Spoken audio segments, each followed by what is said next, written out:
Our topics for this episode are Star Wars Celebration Orlando, Supergirl, Mario Kart 8, Destiny, Escape Rooms, My Hero Academia Season 1, One Punch Man Season 1, Ruby, Chibi Season 2. We're also talking about Free Comic Book Day with special guest Diane Krummel, who is the owner of Krum's World Comics and Collectibles, and an indie artist, Peter Smith. And we're going to be talking about his comic book coming out soon. We also have our Pokemon Rewind, and of course, our main topic of this podcast is the popular anime Naruto. So, strap in and get ready to go beyond the start button.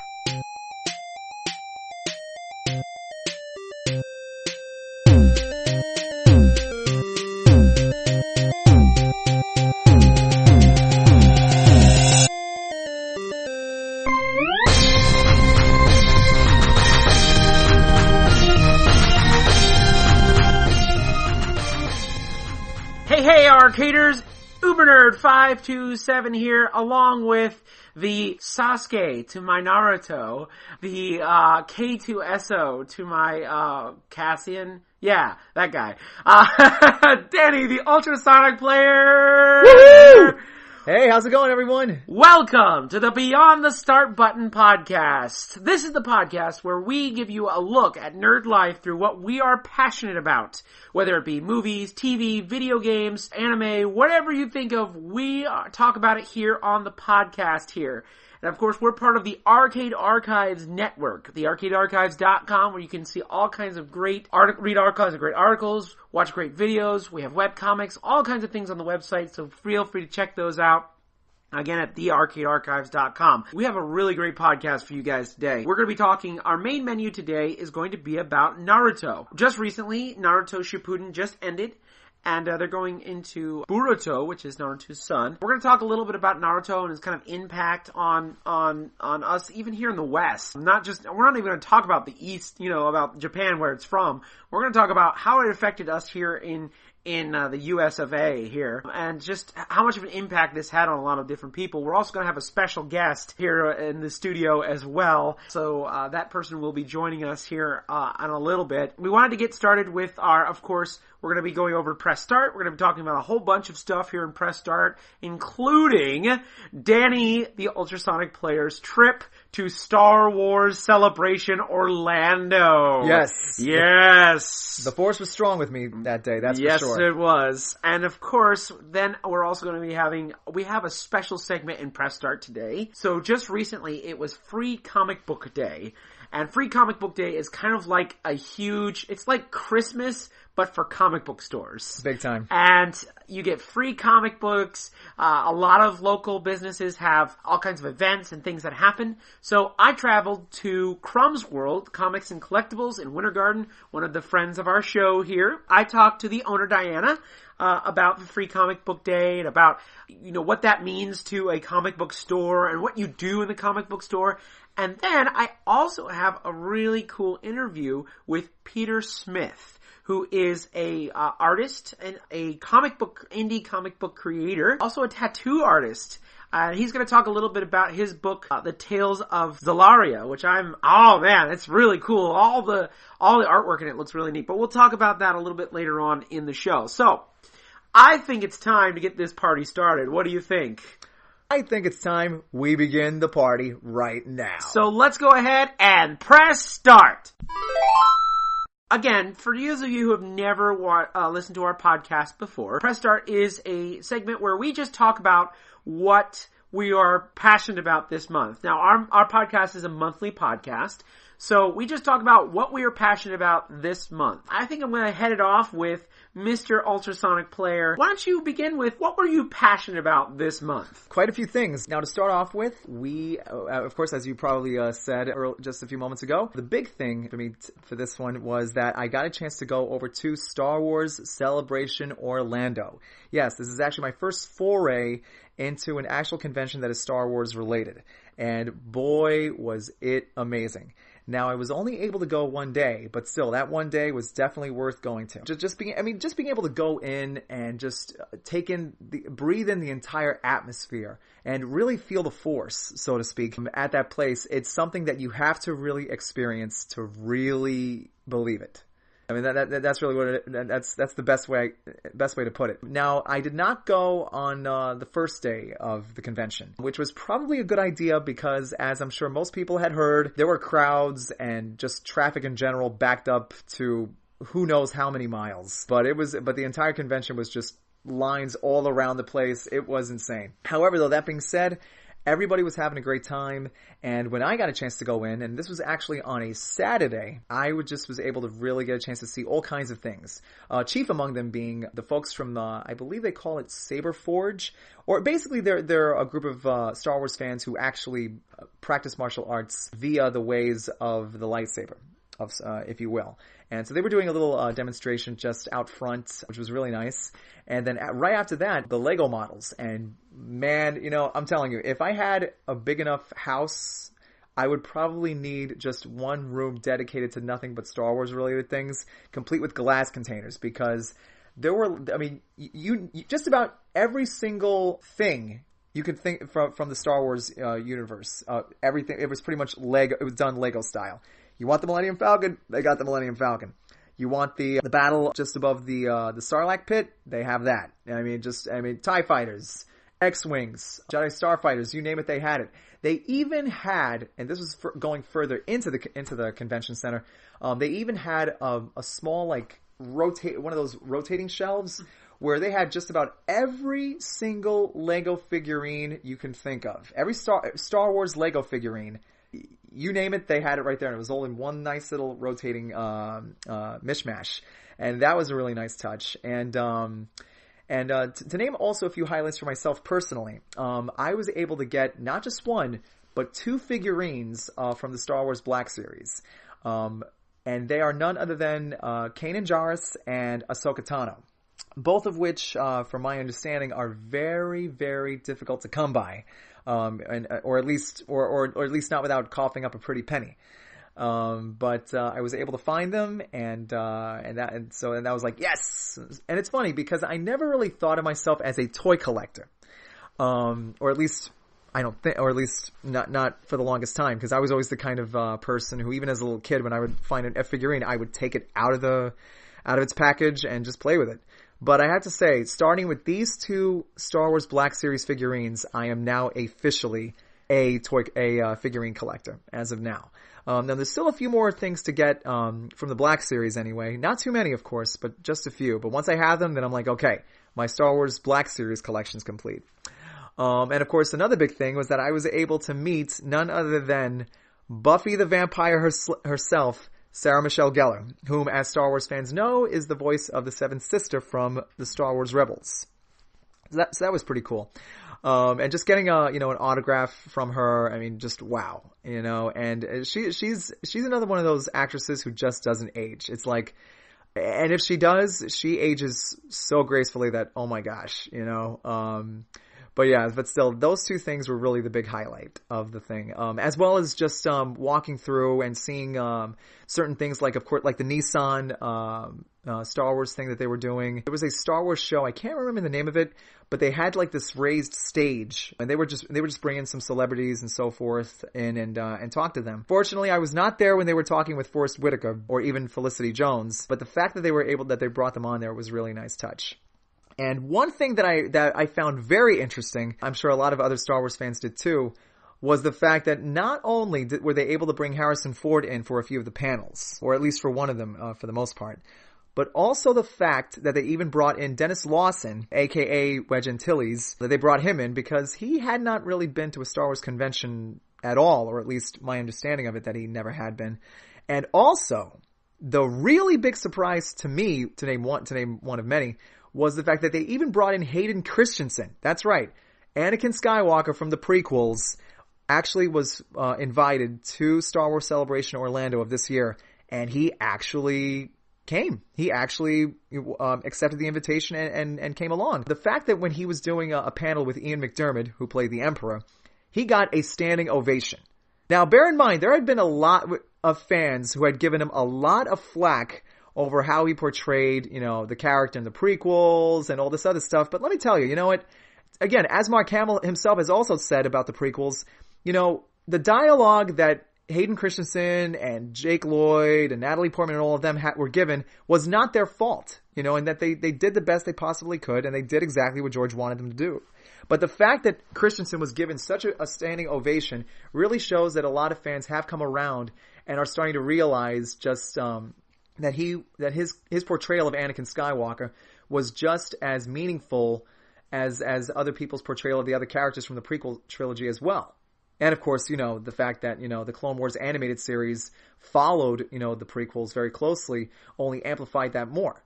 But the fact that he was able to show up and do some, not just the panel with Ian McDiarmid, but also some autographs with fans was really, really good. And as other people have begun to wonder, even I don't think it's too much of a coincidence that he got invited to this, especially with rumors circulating every so often that supposedly he was spotted on set of any of the new films for the sequel trilogy, or that he might be training and things like that, or that he might appear as a Force ghost. I mean, to be honest, for me personally, I would not be the least bit surprised if he did make an appearance as a Force ghost in the upcoming film, The Last Jedi. And given what's happening right now, and and Luke's possible mindset based on the teaser trailer, I mean, it's in a way you really have to. You really have to have him appear, if for no other reason than just for several reasons. To kind of help guide Rey into accepting her destiny, and also kind of allow there to be a bit of like a moment between Force Ghost Anakin and Luke. I mean, granted, I would imagine that the two characters probably did interact with each other in some way, but we never saw it, and it'd be nice to actually see it. And on top of that, it would also be nice to kind of give Hayden Christensen a bit of a redemption of sorts, and this time allow him to be given direction and dialogue, and from that, a performance that people can go, wow, okay, this guy can actually do it. So all of those reasons. I mean, granted, if it turns out that it was just, a nice little, nod to the fans to invite him, and that he isn't going to be as a Force ghost, then okay, all right, fine. But either way, it was great seeing him and many other people on there. And granted, there were a few other characters I wish I could have met, like Vanessa Marshall, to name one character, or even Alan Tudyk, or even Sam Witwer. But still, either way, Star Wars Celebration Orlando was really amazing, and I'm really looking forward to seeing it come back here again around 2019, I believe they've announced. Cool. Well, thank you for that. Thank you for that, Danny. That was really kind of cool. I really wish I could have gone there myself. The only kind of Star Wars Celebration story I have, I didn't actually go to the convention, but one of my favorite podcasts was there, and they had a panel, because that's one of the things I like about Lucasfilm, is they embrace the fandom. So they allow the Star Wars podcasts to have like panels and stuff like that at the convention. Yes. One of my favorite podcasts, Skywalking Through Neverland, was there, and they actually had their own little panel and did that. I want to actually give a shout out to them, both to Richard and Sarah. I don't know if they're actually listening to this podcast or not, but if you guys are listening to this podcast, I want to thank you guys so much, because I'm on their Facebook group. Cool. It's a group for just the listeners. They said that they were at Disney Springs, because I work in that area. I asked them to come on over to Disney Quest where I work. They did, and they took their time out of their day, and they came and talked to me, and unfortunately they couldn't spend too much time, because they literally had to jump on their bus and go to the plane. Right. But I just had them come on. They came on over, took the time out of the busy day, and we just talked, and we had a great time, and I really thank them for that. So that was kind of my little taste of Star Wars Celebration, because they're usually in California. Yeah.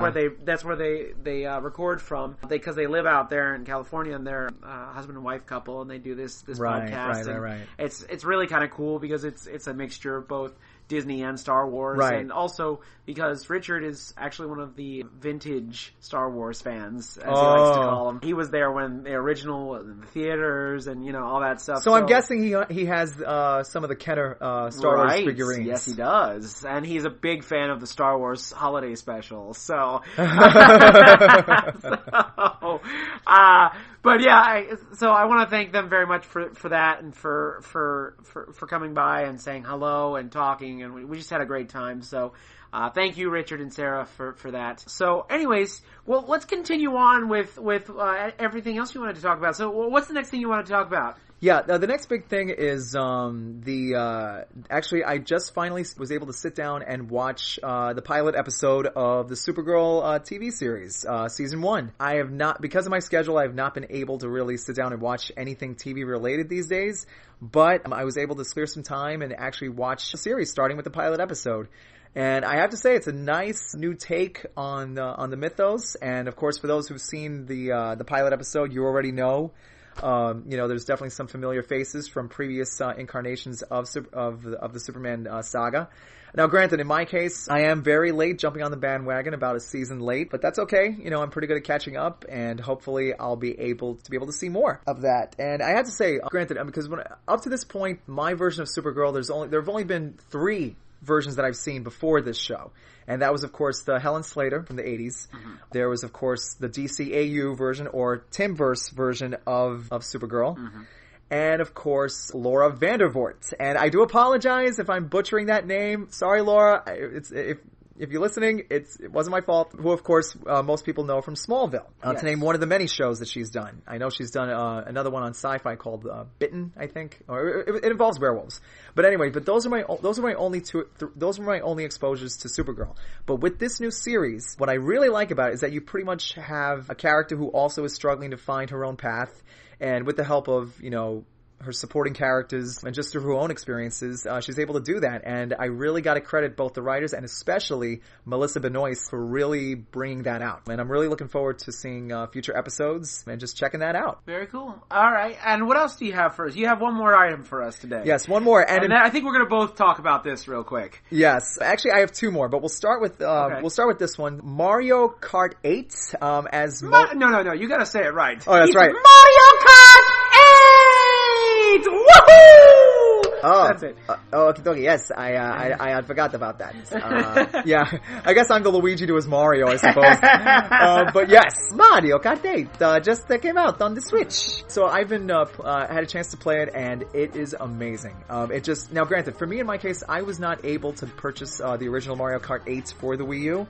But that's okay, because with this one, and based on everything people have said, both from Nintendo's own YouTube channel and everything else, it just takes it to a whole other level. And having had the chance to play only the single player Grand Prix versions, it has been just amazing. And the fact that after each race you can kind of do a replay, but not just a replay, you can even do a slow-mo thing, which is a really nice touch. So far I've made it through the first cup with playing only as Mario. I hope to, play many of the other characters as well. Also, I have had the chance to play online, so far only the regional version online, and it's been amazing. Now, granted, these other races will put you through your paces, man. It's insane. But in keeping with the best online playing, it's fun. You get to send a few messages to each other right at the beginning in between races, so that's a nice touch. But really, the action and the fun is all in the racing. And it basically builds off of the previous ones and it takes it to a whole other level. And hopefully I get a chance to do that with everybody out there who has a Mario Kart 8. No, you said it wrong. Oh, no. Okay. No, I'll say it for you, okay? Yes. Mario Kart 8! Yeah, there we go. Okay. Oh, okay. All right. I got my voice back. So yes. So to those of you out there, this is Luigi speaking. Yes, I am impersonating Danny the Ultrasonica player. But yes, I do have the Switch with Mario Kart 8. Mario Kart 8! Yes, although they should call it Mario Brothers Kart 8. But hey, it's the thought that counts. But anyway. So basically, yes, I am looking forward to playing anybody who wishes to play with me via Mario Kart 8. And yes, I will be having the blue Koopa shell on hand. So if anyone wishes, so to quote what many fans have said on YouTube, you mess with the L, you get the shell. Indeed. And I will not apologize for that. Oh my, that was awesome. Okay. Now, as a guy who actually had Mario Kart 8 previous to the Switch version, it's a little bit boring for me. And the reason because everything's pretty much unlocked. All the characters are unlocked. All the tracks are unlocked. Everything's pretty much unlocked. So it's a little bit boring for me because you have to unlock the cars, the vehicles, the wheels, the gliders, all that has to be unlocked. So that's a little bit boring to me because now I have to go back to cups that I've already won in the previous version, and I have to do this all over again from the beginning. Now, not necessarily a bad thing, but when you're by yourself, it's kind of like, okay, Now, I will admit, they did add one more cup, and it has a whole bunch of new tracks, including one that looks like you're actually racing in a child's bedroom. Oh, so wow. It looks like you've been shrunk down to a little toy, and you're running around. So that's pretty gosh. cool. My favorite little touch is that you can see yarn Yoshis in the background, little plush yarn Yoshis, which I thought was pretty cool. They also added a new F-Zero track. In the original Mario, there was only Mario Kart 8. There was only one F-Zero track, which was Mute City, but they added a new track called Big Blue, which, by the way, is probably one of the most impressive tracks that I've seen in the game. Wow. It's beautiful. And there's even a part where you go on a water slide. So that's pretty cool. So yeah, it's pretty cool. I do also like a few of the new extra stuff. By the way, since you've got your version here, I can unlock all the Mii costumes for you. Oh, wow. Because I got my Mii collection. And soon I shall have mine. So you can unlock, there's new suits now. So you have this Splatoon suit. You have the Pikmin suit. You have there's a few other ones as well. Plus, they added the Splatoon kids, so they've added the Inkling boy and Inkling girl, and then they added one of my favorite new vehicles, which is the Splat vehicle, which is basically an ATV. It has the ink in the back of it, and when you boost, the ink spews out of the back. So I always thought that was really, really cool. So I can't wait to see the other vehicles too. So yeah, Mario Kart 8, really fun. I enjoy that game. It's just, by yourself, if you've played the original Mario Kart 8 by yourself, it's kind of like, meh. If you have friends, great, awesome. You're gonna have fun with this again. Yeah, that's what makes the 2, 3, 4 player games a lot more efficient on the Switch. Right. Because those you can really take with you and really make a real party out of it. Right. And again, Mario Kart's no exception to the rule.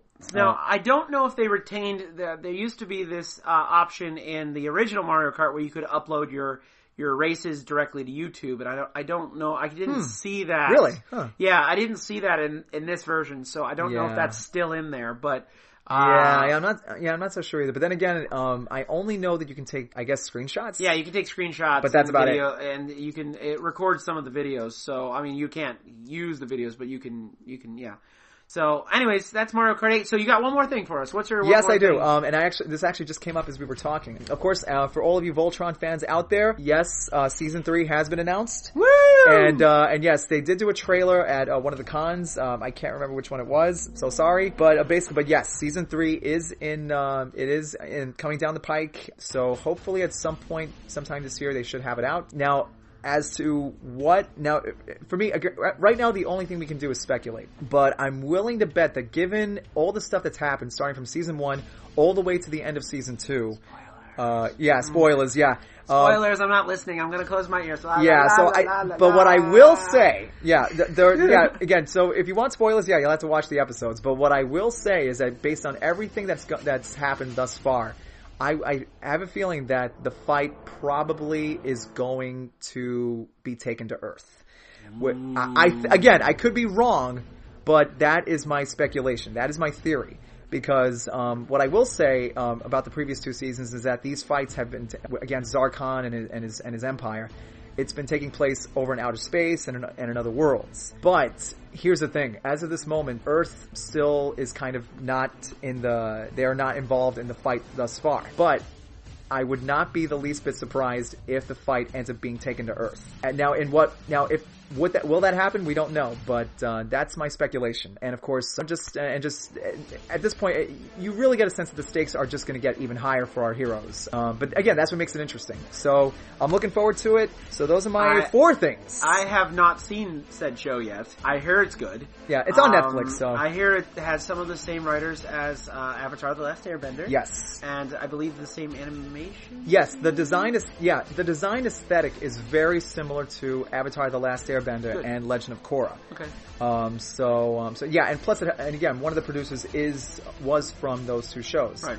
So, and plus, I know Lauren Montgomery because I believe she had worked on some of the DC animated films some years back. Okay. So yeah. I mean, between the design aesthetic of Avatar: The Last Airbender and just really quality writing, and what I really like about this Netflix show, and I think this kind of also goes for any other animated properties, is that with Netflix you have a little bit more flexibility than what you normally would have, or at least it comes across that way. Mm-hmm. That you have a lot more flexibility as creative types to do the shows you want to do without having to worry too much about standards and practices and all this other stuff, which I can kind of understand to some extent, but at the same token, come on. As long as they're being responsible with their storytelling, just go for it. Right.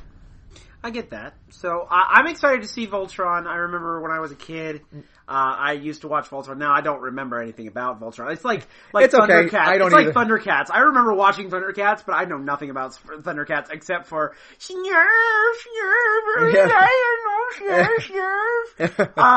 only thing I remember. I don't know why. Yeah, it's okay. I mean, as long as it triggers a memory, that's the important thing. Right. But I'm kind of excited because I've heard so many good things about it.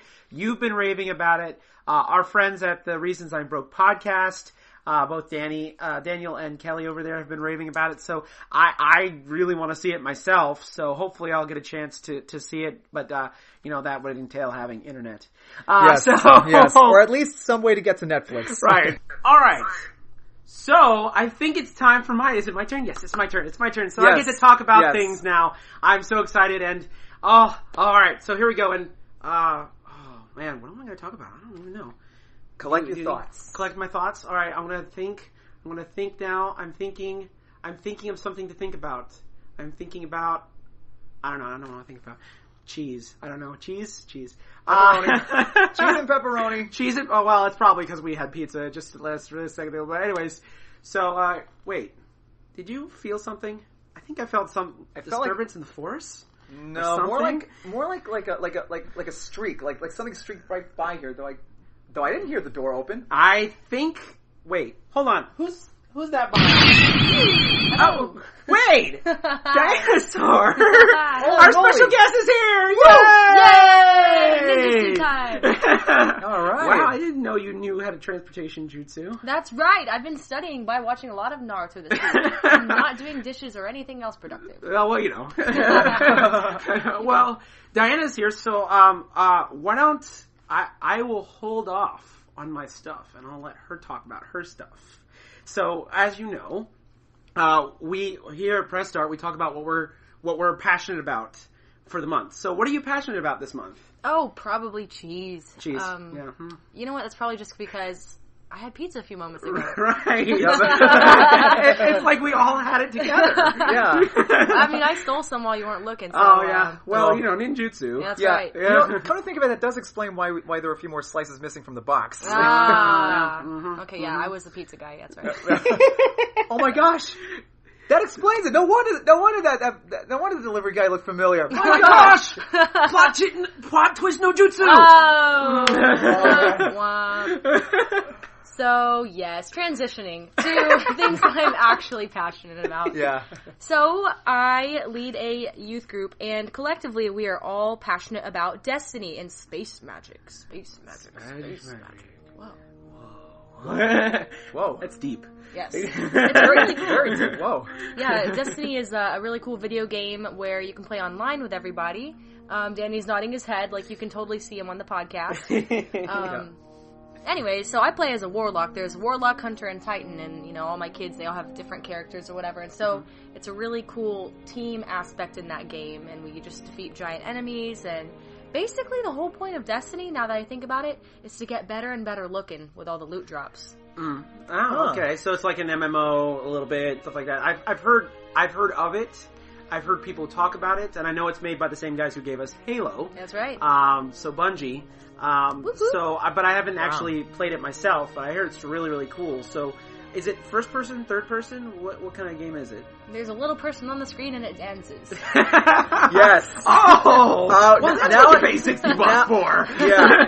Come to think of it, now I think I know what you're talking about, because I know someone had done a mod of one of the characters doing the Star-Lord dance, or at least the equivalent, or nice. as close as you can to it. And if you don't know, just go on YouTube. Specifically the song "Come and Get Your Love." You know. Okay. I'll have to do that. Yes, it's but yeah, I kind of had a feeling that yes, because like Uber Nerd, I have heard of it too, hence the video. But I had never really had a chance to sit down and play it. Oh, dude, yeah. But wow, it's for both the Xbox One and I guess Xbox if you're like old school and stuff. Yeah. And PS4. Wow. So I play Xbox One in case you want Right. to join me. Diana-saur is my handle. Oh wow. That's right. If I ever needed a reason to get an Xbox One and internet, that would be a reason. Oh, internet is great. Yes. It's multi-useful. Yes. I have been told this by many people. Yes. I've been told that there are some things called internets, and then people go on said things. Yeah. Yeah. You can even shop for groceries. Like, What? be like, yo, I'm tapping to Walmart now. They're gonna send me some chicken nuggets and cheese and another copy of Destiny because they have a technology section. And then like, click, you go to Walmart and they're like, hello, we have your stuff. Oh, that's cool. Oh, okay. I'll have to try this. Yes. Technology. Yeah. Yeah. Good stuff. Technology no jutsu. Wow. So, what else have you been passionate about this month? Whichever has been popular. I guess that kind of works too. So, what else have you been passionate about this month? Building escape rooms. Ooh. Wow. Okay. All right. Tell us more about escape rooms. And what the are audience, these? the audience leans in. So there are these awesome things called escape rooms, or what I like to call puzzle rooms, because they don't actually like lock you in there. Well, some do, and they're what's that word? Like masochist? I don't know. It's just very scary that way. Oh, wow. The ones that I've been to have not actually locked us in. We just have like a hour time limit to kind of like solve the puzzle, and there's different themes in the room. Like one is a diamond heist, one is breaking a code, being like an anti-spy. There's like treasure hunting ones, there's so on and so forth. But again, with my youth group, we are building an escape room from scratch, and we're going to do it as a fundraiser. So we're gathering all these like collectibles and ancient artifacts, aka antiques. Uh-huh. And we're going to make a bunch of puzzles and clues so people can come in as a group and, you know, solve the clues and like rescue this like lost diamond that's like cursed the whole land and stuff. So it's really cool. You should, Wow. That's pretty cool. It sounds like something out of one of those games that they give like a point and click. like a point and click type thing. Yeah. And even going further back to the times of like Dinosaurs? back to the times of dinosaurs. Oh, okay, yeah. Where they would Pre-internet era. Yeah, exactly. Or It the reminds me a Arrival lot- now. Yeah, those point and click games, as well as those puzzle games, or I guess you can call them brain teaser games. Oh, yeah. Where you would kind of have to kind of like solve the puzzle in order to continue, and you Exactly. couldn't really go, and you couldn't really go any further until you actually solved everything on that floor. Yeah, You yeah. know? So wow, That's cool. Wow, this is never heard of this before. This is a first. Wow. Really, Yeah. dude? Yeah, we should do some. There's some right around here. And everywhere. Wow. They're all over the place, and in fact, one of them is traveling. It's Nintendo approved, and it's a Zelda one. No. Wow. Yeah, it's a Zelda one. It's not a water temple one, is it? No, hopefully it's not Water Temple. Oh boy, that would be awful. I mean, I would die on like puzzle 1. Like, I forgot how to unlock the breathing tanks. Again, I would still do it, but again, considering how difficult the water temple is. Oh, In yeah, every oh, game, gosh. Mario, Zelda, Zelda. Zelda. Yeah. Oh gosh. Mhm. But wow. So, yeah. It's there's a lot of different places here in Orlando too that do that. It's like as a well. video game in real life. Yeah. Wow. Like a real Dude, life he's like video game. excited. You can't press but you don't press buttons. You find keys. You find do it keys. with yourself. And Wow. noises. And Noises happen. do you have a fairy that says, Hey, listen. In this escape room? This should probably happen. I hope so. Yeah. or you know what? They should probably do that just as like a little feature. Right. Like after a certain amount of time, if you're not having really Yeah, any like luck, your hints. They have a hint yeah, section. they have a hint section. Yeah. Most escape rooms do that. That's Wow. cool. Yeah. That's cool. That's cool. Yeah. All right. So we all learned something new today. That's Big time. nice. Wow. Yeah. Makes me want to get like a green floppy hat and just cause and you have the full link outfit and just Who's stopping you? I know, right? Oh man. All right. Wow. So let's get Definitely. let's get to, what I'm passionate about this month. So the first thing is actually, I'm glad Diana-saur is here, because the first thing I want to talk about is one thing that she got me into. Oh, is it coconuts? No, although they are pretty cool and make very awesome horse noises. The little gallop noises. Good. Yes. Continue. And, My Hero Academia. Yeah. Now, I have sung the praises of the manga on the podcast before, but I have not watched the anime. The manga is phenomenal. And I was very excited to see the anime, and it finally came on DVD this month. I finally got to pick it up and watch it, and my gosh, if I didn't like it before, I love it even more now. I remember when you told me about it, you're like, the main character is you, just as an anime character. And I was like, okay. And then I started reading the books, and I'm like, yeah. Yeah. And now I even hear his voice, and I'm like, yeah, that's me. Mm-hmm. I think the one scene that clinched it for me, because I wasn't sure at first, I was like, I don't know, was the scene where he's running to go into the exam to get into school. Mm-hmm. He's like thinking about all this stuff, and then all of a sudden he just trips, and he's like, well, I'm gonna die. All of a sudden he stops, he turns around, there's this girl who is like touching him, and like kind of just like flips him back over and from falling, and then he's like turning around, and he's like, what? And she's like, oh, it's so great to be here, and I'm so excited to be here, and I think this is great, and I'm sorry about doing that, but I figured you didn't want to fall on the ground, so, I just stopped there, and it's like, well, good luck out there, and she walks away, and he's like, I talked to a girl!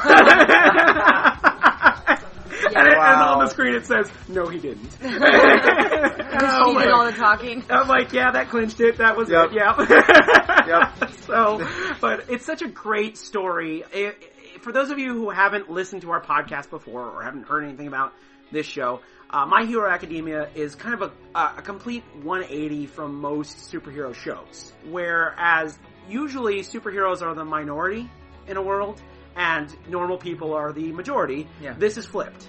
So superheroes are the majority, normal people are the minorities. So everyone has superpowers now, pretty much. Most people want to be superheroes. Yeah. Most people want to go out there and do superhero deeds, and this is like the new kind of Hollywood stars, if you will. Heck yeah. And a lot of people want to go out there, and some people want to do it actually to help people and save people, but most people want to do it, just to be recognized and, be on the news and stuff like that. And conveyor belt man. Yeah, that. They have some weird powers, just saying. They do have some weird powers, but like some of the times the weird powers, when they explain it, and it's like, oh yeah, that makes sense. Oh. Yeah. So, for instance, the girl I talked about, Ochako, who's one of my favorite characters in the show, her power is, if she touches you, she can cancel gravity around you. Oh, wow. So, like, for example, when Izuku is falling, she just touches you and you stop. And then she can just turn you back around. But if she uses her power too much, she throws up. Much like all of us. Yeah. Eating too much pizza. Yeah. And then there's other characters as well. One of the ones that they introduced, he has this lightning ability. So he can actually, shoot lightning out of his hands and stuff like that. But if he discharges too much energy, it literally like short circuits his brain and he goes derpy for a little while. So like I like it because the powers not only have good points, but they also have bad points. Yeah. Limits, yeah. Yeah, so you have to figure out, you have to kind of, you have to be careful how much you use of your powers. Yeah, I like that. That adds an element of danger to it. Like, if you were at a point where it's like, it's almost down to crunch time. Yeah. It's like, okay, well, here goes. Don't throw, if I throw up, don't throw up. Or, if I'm going to go derpy, hopefully it's not for too long. That kind of thing. I like that. Emergency. Emergency. So it's kind of like, it works, because if the hero or heroine gets to a point to where he or she has to be like, okay, well, here goes, you kind of feel for them, and you can struggle along with them, and that adds to the drama and really makes you hope that they come out on top. I like that. And my other favorite character is this world's equivalent of Superman. And that's All Might. Yeah. Who by the way is played by the voice of Vegeta and Piccolo from Dragon Ball Z. Dude, did not know that. Wow. And he does a great job as All Might. By the way, I love him in the manga, but they have plussed him in the anime to where, like, you really get to understand him a little bit more. Right. And especially near the end of the season, I won't tell you what happens, for spoilers, but at the end of the season, you really get, like, at the end, I was like, oh yeah, he's my favorite character. I can see why everyone's like, oh my gosh, Right. But I love it also because artistically it's really kind of neat because the anime itself is an anime. Yeah. But it's not a realistic anime. It's more of a, if you will, it's more of a kind of an American style to it. Yeah, it's definitely like the superheroes of Western culture. Right. Versus like the, like the Dragon Ball Z characters of the, what's the opposite of West? East? Yes, East. Yeah. Got it. I went to college. Mm-hmm. Yeah. But the thing I love the most, though, is All Might himself. And I think I've said this on the podcast before, but I'll repeat it again. But All Might himself is actually drawn completely like an American superhero. So he's even drawn completely different than all the other characters in the show, specifically just to make him stand out. Wow. Yeah, so... that's interesting, because usually when it comes to anime, and any kind of anime, their design aesthetics always kind of give you that hint that, this has clearly got an anime style. Because because with most animes, you don't really see them putting any kind of, like, American kind of vibe into the way the characters look. That's true, that's true. It's like, I mean... even though obviously we over here, we tend to obviously emulate their style, and there have been many different shows, Ruby being one of them. Avatar: The Last Airbender. Exactly. Yeah. I mean, there have been a lot of shows that clearly take their influences from anime, but there aren't many animes that kind of do the same thing where they kind of emulate some of our styles as well. Right. Which that's an interesting little thing. Yeah. It's really, really cool, and I do enjoy it. I also believe that this is a new gateway anime.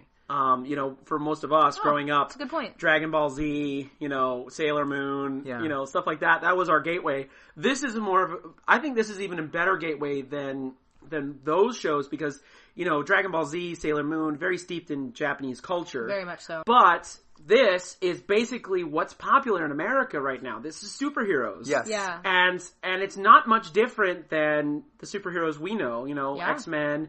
No. It even reminds me of a movie called Sky High, which was Disney. Yes. Yeah. One of our films. Yeah, which is a Disney film. It was very good. Take that, Japan. But it has its own little twist to it. I love the main character. I love All Might. I love all the characters in it. Yeah. And because the manga is actually past season 1.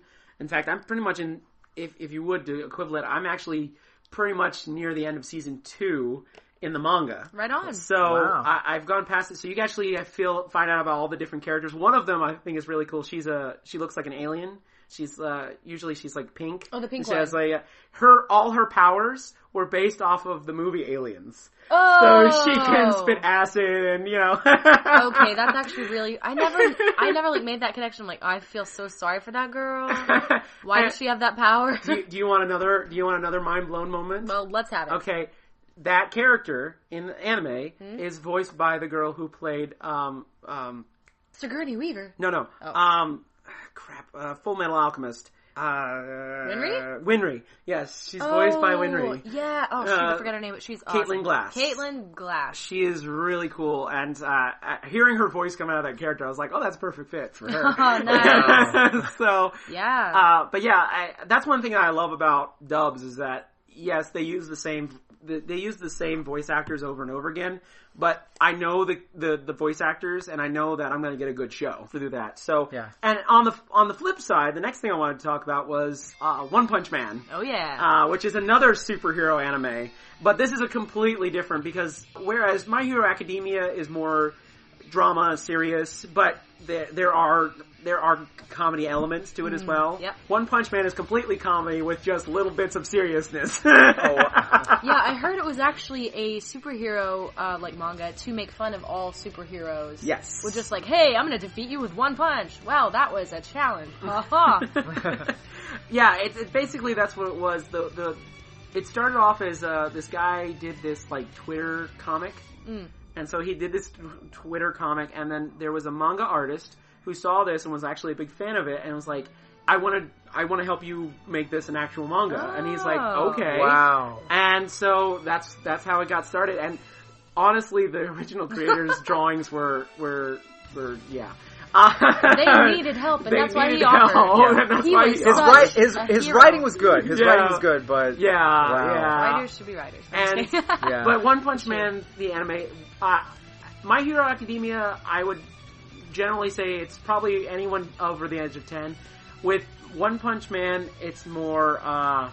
One Punch Man is a little bit more adult crowd, so kind of our crowd, maybe like 15 and older, right? Because there's a little more graphic. There's a little bit of like PG-13 nudity and lots of blood. Not like gore blood, but there is blood. But it's a fun show. It doesn't take itself seriously at all. It's kind of great. And it's just like a kind of a nice breather from like the traditional from the traditional anime.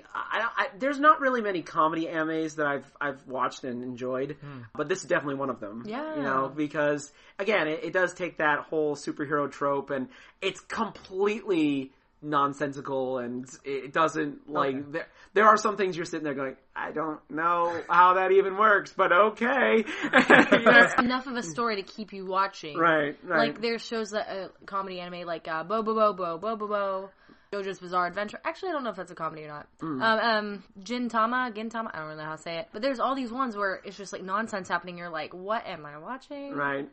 Oh yeah, I remember I had to stop watching that after a while because I was like, It's still really funny to like let your mom walk in on you watching it. That happened once or twice. She rolls her eyes and says, "Wow, my kids are weird." But One Punch Man is definitely a show that is enjoyable, and just so funny. I love Genos, is one of my favorite characters besides Saitama. It takes that whole thing. It's one of the things I've always wondered about Superman, actually. Is like Superman has all these abilities, and, that's what One Punch Man is. He literally can beat any bad guy with one punch. That's it. That's all it takes. But now he became a superhero just for fun. Just because, in the manga, actually, he said that he was actually on his way to commit suicide because he lost so many job interviews and he couldn't stand it anymore. And this lobster monster was going to kill this kid, and he saved him and fought this lobster creature and beat him and was like, I want to do this. I want to be a hero. Sudden passion, yeah. But he became so powerful now that now it's just like, well, there's no fun in it now, And I know it teaches you a valuable life lesson, like the way to become so helpful to people is just to do, 100 sit-ups, 100 push-ups, and a 10-kilometer run every day. Right. And don't turn your AC on, even in the summer, even in the winter. Right. And what was the line? Like budget your food. I don't know. Right. Even if you're coughing up blood, or if your bones are making that weird crackly noise. Never give up. No. You might, although maybe on a side note, maybe you might need some training montage music. Just saying. Just training montage. But yeah, One Punch Man, highly suggested. The first season is actually done by an animation studio called Madhouse, who also did my favorite anime of all time, which was Trigun. So their animation studio is really, really good. And check that out. So the last thing I want to talk about is this just dropped recently. As everyone here knows, and as you listeners know, I'm a big fan of Ruby from Rooster Teeth. One of the things I loved about Ruby is when they decided to do Ruby Chibi. And it was basically a chibi version. Just mainly, most animes do this, where they do kind of like a chibi version of the characters.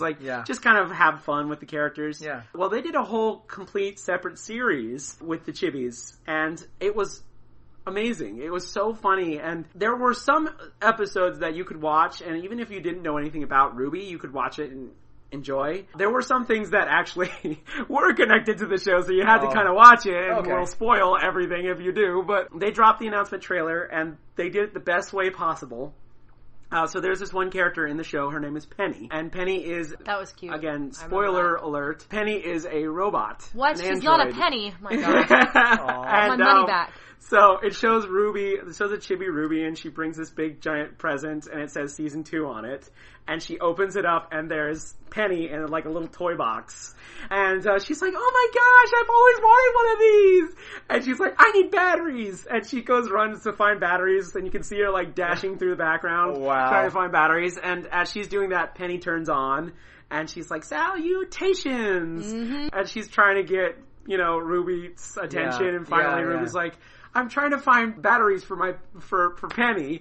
And she's like, oh, I've got batteries right here. So she goes like in her bag, she takes the battery out. And then she goes, and then Ruby goes, no! Oh, wow. And then she like turns back on and she's like, just kidding. And then she's like, but seriously, I'm gonna need this. And so she puts it back on. But that was like their announcement trailer for season 2. That's and, really cute. Wow. That's cute. So that's coming out this month, and I'm very excited. I can't wait to see Ruby Chibi. I'm so excited for it, and it'll tide me over till volume 5 of Ruby, which I cannot wait for volume 5 of Ruby because that oh man, that season 4 ending was so cool. But anyways. Now, before we end our press start sequence, there is one more thing we got to do, and that is I'm going to send it to Past Me. Yeah. All right, and Past Me was in Krum's World Comics and Collectibles in Winter Garden. I actually talked to Diana, other Diana, Yep. and about Free Comic Book Day and what that means. And if you've never been to a Free Comic Book Day, I highly suggest it, especially if you're a comic book fan or a superhero fan. It's really fun. And also, not only that, but they also had a special guest there. His name is Peter Smith, and he is an indie comic book artist. He is a artist who internships at Marvel. He's done a lot of different, and he's also a tattoo artist here in Florida. So what? Yeah, he does all this stuff and stuff. So I think you know a guy. Yeah. So I interviewed him, and he's going to talk about his comic and all that. So we're going to go ahead and turn it over to Past Me. So take it away, Past Me. Hello. Just kidding, that was me. Hey, Arcaders, it's UberNerd527 here for the Beyond the Start Button podcast, and we are here at Krum's World Comics and Collectibles in Winter Garden, Florida, and we're so excited to be talking to Diana.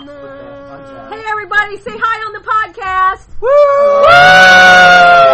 Woo! We are here for Free Comic Book Day. We're very, very excited that you guys are here, and we're going to talk to Diana about what is Free Comic Book Day? What is that? What is the? You know what's the best thing about Free Comic Book Day? It gives smaller publishers a chance to get their products out on the line, and people get to pick them up and read them for free. Mm-hmm. And the stores actually pay for that. I don't know if a lot of people know that, but stores actually buy all the free comics that are given away. Mm-hmm. Awesome promotion. Best thing that could ever happen for the industry. Mm-hmm. Get lots of people coming in, checking out new titles, having fun, getting kids introduced to titles. Right. And you know the other best thing about Free Comic Book Day? It's free. It's free. Yeah. And you know what else? What? At Krum's World we have free comics and cookies. There you go. That's right. Yes. And cookies are the best part, plus the comics, right? You get cookies and you get comics. And we earlier I saw some kids just sitting down, starting to read the comics that they already got, and it's a great way to introduce people to comics and get them to maybe even have a subscription at the local store or something like that.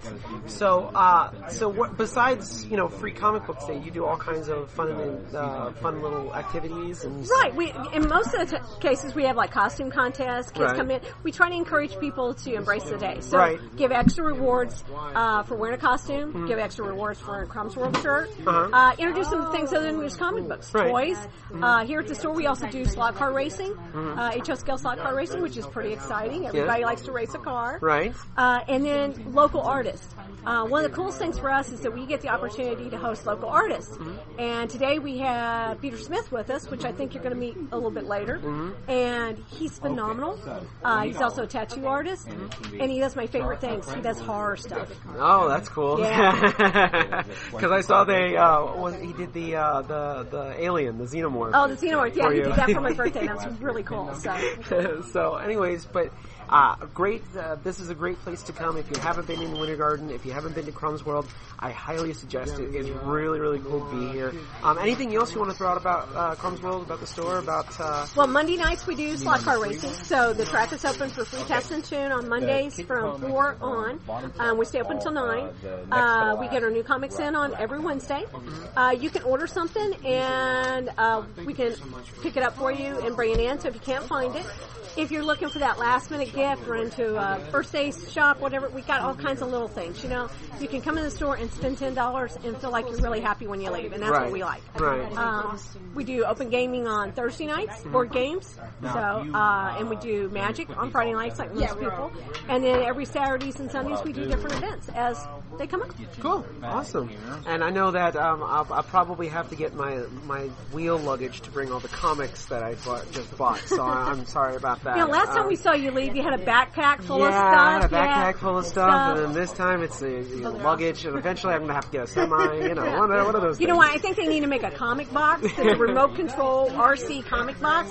You just drive your little comic box in, you fill it up with comics, awesome. and drive it right back out the store. So, all right, now if our listeners wanted to find you guys on the social medias, on the Face-It books, on the Twitters, on the Instagrammies, on the, you know, whatever you got. It's Krum's Comics. Krum's Comics. Yeah, all right, Krums, not C. All right, so Krum's Comics. Look it up, guys. And thank you so much, Diana, for joining us today. Thank you. And, Well, thank you. Yeah, we're going to be keeping going with our free comic book day special and with the podcast. So thank you guys very much. Hey everyone, it's UberNerd527 again here at Krum's World for Free Comic Book Day. And since we're here, we have a very special guest. This is Peter Smith. Hi, Peter. Hi, how are you guys? How's everybody doing? And Peter is one of our local artists here, and he's also an indie comic book artist. Yes. And all kinds of different things. So tell us a little bit about yourself. Tell us a little bit about your comic. What's your drawing background, stuff like that. Okay, well, I worked for Disney in the early 90s, and then I went to college that they actually draft animators from in Columbus, Ohio. It was called the Columbus College of Art and Design. After that, I ended up going ahead. I worked as a graphic designer, but I also interned at Marvel Comics when I went to college. I've worked for a couple independent companies here and there, and have just recently started my own comic book company called Crimson Fable Studios. Mm-hmm. And tell us a little bit about this indie comic. Tell us a little bit about what it's about. Where can we find it if they want to read it, stuff like that. Well, the book is called Chronicles of Zelaria. It's going to be coming out this summer. We have a preview issue out now that you can go onto our site and get if you would like that. Chronicles of Zelaria is a fairy tale, steampunk designed fantasy. You have a lot of different characters from Grimm's fairy tales that have a very different twist on them. Mm-hmm. The concept of it came up when my daughter asked me one day, she asked me, I asked her, who her favorite princess was. Uh-huh. She told me it was Princess Aurora, but that she also really liked Wonder Woman. Uh-huh. So in looking at what Disney had done with the Grimm's fairy tales, mm-hmm. and some other people had done, they were always kind of portrayed to me as still like kind of damsels in distresses. Right. So I went ahead and I took a very different take on them. So a lot of strong female role models. Sleeping Beauty is actually Chancellor of the Zelarian Senate, and everything takes place in this world of Zelaria. Mother Goose is the queen. Mm-hmm. Geppetto from Pinocchio is a mechanic and robotic engineer. There's just all kinds of different twists. The first story arc is the son of the big bad wolf kidnaps Sleeping Beauty. And that's where it picks up at. Oh yeah. I kind of got a little vibe of like it's like fairy tales and like Treasure Planet and like all kinds of different things. It's really kind of a cool comic, and the artwork is very unique, very different, very like almost like Disney in a way, but like it's like Disney but not, if that makes any sense. Yeah.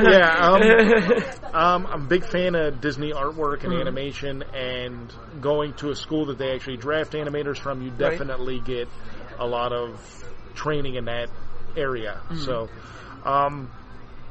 the book is very steampunky, so it has a very steampunk feel with a touch of sci-fi and a lot of fairy tale design to it as well. Right. Oh, cool. Very cool. And so you also do like commissions, and you do other artwork as well? I do commissions. I work as a tattoo artist at Fine Ink Studios in Orlando, Florida. We have a very talented staff there, so it's really good to work there. Actually, my inker and my colorist both work at the tattoo shop. So. So that's great. That's really cool. Oh, awesome. Well, where can our listeners find you if they want to find you online? Facebook, Twitter, Instagram, wherever. If you want to go online and find us, if you go on Facebook, go to Crimson Fable Studios, and that'll pull up our Facebook page. Instagram, if you go screaming_tiki_studios, that's my Instagram. And you can always stop into the tattoo shop, Fine Ink Studios, on South Orange Blossom Trail in Orlando, Florida. Awesome. Well, thank you very much, Peter, for the interview. And you're welcome.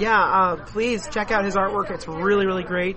Awesome. Well, thank you very much. Thanks. Anything else you want to say to our listeners? No, I just hope everybody has a good day, and if you get a chance, check us out. Hopefully you'll like it. Awesome. All right. Well, thank you very much. Hey, this is Keldeo, the Sword of Justice, and you're listening to Pokemon Rewind. So, sorry for the not intro, but we're going to jump right into Pokemon Rewind right now. Now, I know that I've already beaten Sun and Moon, both of them, because I have no free time and our girlfriend. But my friends here who have more lives than I do, more of a life than I do. Mushrooms. Yeah, they have slowly gone through Alola. So I'm gonna have them tell how their Alolan journey is going. So Danny, why don't you kick it off here? Alright, so basically as of this moment, I actually have gotten around to making my way up to, I believe it's called Route 3, and I also finally have my official Sun team in place as of now. So basically I got Poplio, who was my starter in that one, along with Litten and Rowlet, which I credit Ubernerd for, because I actually he actually had some and traded them over to me. Oh, that's nice. So I have those two. And again, use Wonder Trade, folks, because you never know what you might get. Right. Wonder Trade is wonderful. Yeah, and but one thing I gotta tell you, and again, I'm sure most people who have gotten to this point already know, there are certain Pokemon that you may want to have use Hypnosis on as soon as you see them. And the reason why is because there are certain Pokemon that when you start to get their energy down, their attack power shoots through the roof. Oh. Okay, and if compound that along with the fact that now they send out SOSs, it's double the trouble. Right. And I know this because basically I was trying to catch a Mankey, and you can pretty much imagine what would happen given the fact that I didn't have my Ghastly on hand. Funny. Yeah, basically, granted, I had the right Pokemon to take them out in terms of type. Let's just say between them sending out SOSs and having this ability to where their attack power went through the roof the moment their energy dropped down to red, practically half my Pokemon team pretty much got taken out. But surprisingly enough, and Ubernerd, you know this, basically, if you make your Pokemon affectionate enough, they'll actually still pretty much pull a Rocky Balboa and still remain standing. Fight for you, yeah. They'll still fight for you. So that happened to me not once, but 3 times. So that really got me pretty emotional, and which it's amazing. But eventually, I know. So to make a long story short, I was able to catch the Mankey, but I'm telling you, whenever you're going to catch any kind of Pokemon at all, not only should you have a Pokemon, that gives you the type advantage, but have a Pokemon that's got some kind of sleep-inducing ability. It'll save your neck in more ways than one. But again, most Pokemon veterans, you already know the deal. But again, this Sun and Moon, again, between the SOSs and it can be a pain if you don't have Hypnosis or Sleep Powder or something. So, but yeah, my official Sun team are as follows. Sorry, I didn't mean to stop in between. I have Poplio, Litten, and Rowlet, along with Ghastly, Munchlax, and of course, my Pikachu. Hey. That's right. So that's my official Sun team as of right now. I'm making What's your unofficial Sun team? See, that is the tricky part. I think you know what? No. I'm glad you asked. You have to pay for that. Yeah, I know, right? Yeah. We're working on a Patreon. We're working on a Patreon. Oh wait, no. Just kidding. Oh, boy. Just kidding. But anyway, you want to give us money though. But anyway, in terms of unofficial Sun team, well, let's see. Poplio, Pikipek, Munchlax, Ghastly. Also, Grubbin. For some reason, I'm either torn between Grubbin or Grubin. I don't know why. I think it's Grubbin. Grubbin, yeah, me too. And of course Ghastly. And that would be my unofficial team as of now. If I didn't have Rowlet and Litten as well. And of course, glad to again, hear that they're going that they're still going strong out there. So yeah, but again, as time goes by, and once I might have a separate team to take on the or at least Sun and Moon's version of the Elite Four. It's funny because I haven't beat Yellow yet, even though I already have the kind of Elite Four squad. I got 2 of them in mind when I get to that point. But yeah, that's pretty much my official team as of now. Awesome. And I'm just making my way through. I'm kind of taking my time because in terms of collecting items as well as and also trying to have the right Pokemon on hand for both catching, facing off against rival trainers. Awesome. But all in all, it's funny because, and I don't know if I said this in a previous podcast, but leveling up your Pokemon doesn't really take as long as one might think. No. That was introduced back in X and Y. Yeah, I don't know, because maybe it's because back in Yellow and Silver, it felt like it took forever. That was back in the day. That's right. Like Cranky Kong always says, back in our day we only had one screen, and we had fun with it. Here we go. Yeah, anyway. Anyway, so yeah, that has been my Pokemon update as of now, so stay tuned. There should be more along the way, and hopefully I'll have made much more progress. At least much more. Yes. Anyways, well, Diana-saur, where are you in Alola right now? I'm right about to catch my legendary. Woo! All right, way to go! Yeah, right at the cutscene. I actually turned it off yesterday. I was like, oh crap, my break's over. Okay, so anyways, I'm about to get to that part. Try not to give too many spoilers here. But my team is Litton's older brother, the luchador cat thing. I should know these names right now. Yeah, oh wow, that one. Incineroar. Incineroar. Wow. Thank Okay, you. look at that. Yep. So that's the Wow, one. that was tough. Yeah, I guess so. So it's Incineroar. Love him. He's really cool because whenever you groom him, he winks at you and blows you a kiss or something like that. I'm like, all right. Not what I expected. It's just so funny. Yeah. It's like a little luchador. And then I also play with an Espeon. Yeah, Espeon represent. Yeah, Pikachu, of course. And I just caught a Mimikyu. Woo! Woo! I love right. Mimikyu. All right. It's got a really useful, technique. Wherever you hit it the first time, it's bam! You just been suckered because I'm not dead yet. Oh, wow. Literally, yeah. If you face it in, a Pokemon battle, if you're fighting Mimikyu, even if you use your biggest one time, even if you use, Explosion, Mimikyu's costume just, breaks, and then it's nothing ever happened. Mm-hmm. Oh, wow. So it's this, one-shot defense grace thing. It's awesome. It's a free substitute, in other words. And Yeah. you don't have to give up life for it. So. Yeah, it's really neat. It's really neat. It's very, very useful. Well, that's very cool. All right, so let's move on to our really quick. We've been talking in the last couple months about the I Choose You movie that's coming out soon. We all saw the new trailer that just came out. So, really quickly, what did you guys think? It's familiar yet different at the same time because it still has, for the most part, the same kind of story beats that the very first episode of the anime had. Right. So that's familiar, but there are definitely quite several wrinkles added onto it because, for one thing, Ash, it's not just going to be the Ash and Pikachu show. So they still will have traveling companions. Yeah. But the strange thing is that it's not the companions we all know and love. It's 2 characters with funny hair. Yeah. Funny hair in anime? No. I know, right? I know. What a concept, right? Especially Pokemon, though. What a concept, right? It's like Pokemon and Yu-Gi-Oh! They just have the rights to the most crazy hair. Right. Yeah. Their main characters. Yeah. Their hair is cut with a lawnmower. I just don't know, man. And it's funny. It's true. It's very true. And plus, if the anime character has a regular hairstyle, then they're just the they're just background. They're just the background characters. That's right.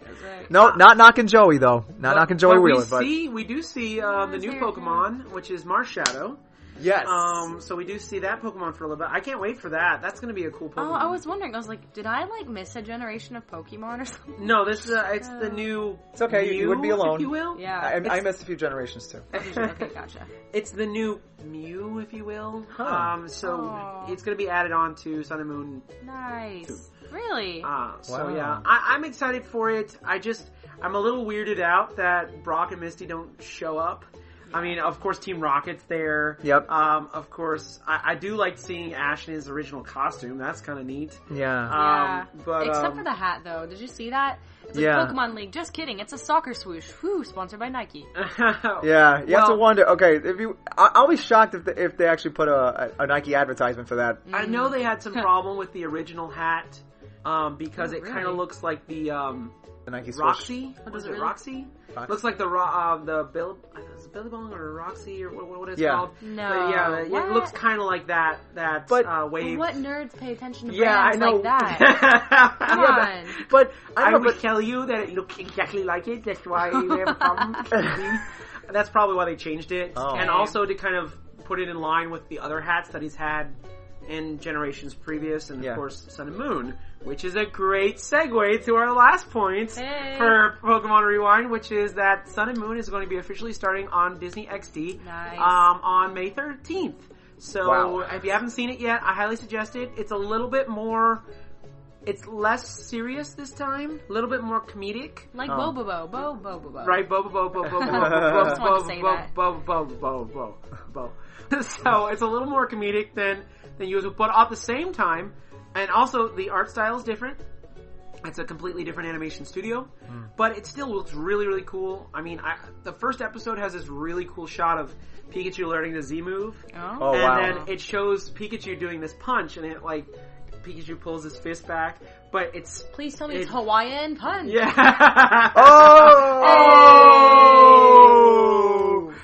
Anyways, it flashes back between Ash and Pikachu, and like the way they did the animation was Ash and Pikachu are like right on top of each other. Yeah. So it flashes between both of them, and it shows them both doing the punch at the same time. Oh, nice. So it's a really cool like animation. So it's different than what we've seen before. Yeah. I like it. It's a little bit more relaxed. It's just like Alola itself. It's a little bit more relaxed. It's a little bit more of a, it doesn't take itself completely seriously. Yeah.